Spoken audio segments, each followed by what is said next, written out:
In this video I am going to show you how to make DIY dodecagon from bronze sheath pieces.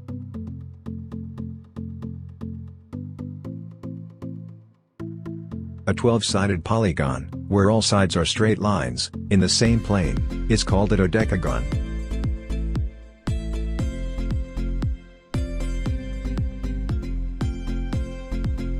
A regular dodecagon has all 12 sides of equal length and all angles of equal measure. It is a 12-sided polygon that is symmetrical.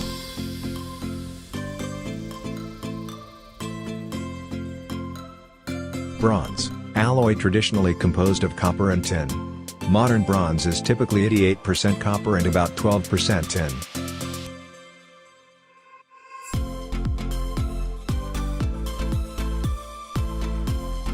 Certain mechanical process involved in this fabrication like braze welding, polishing and grinding.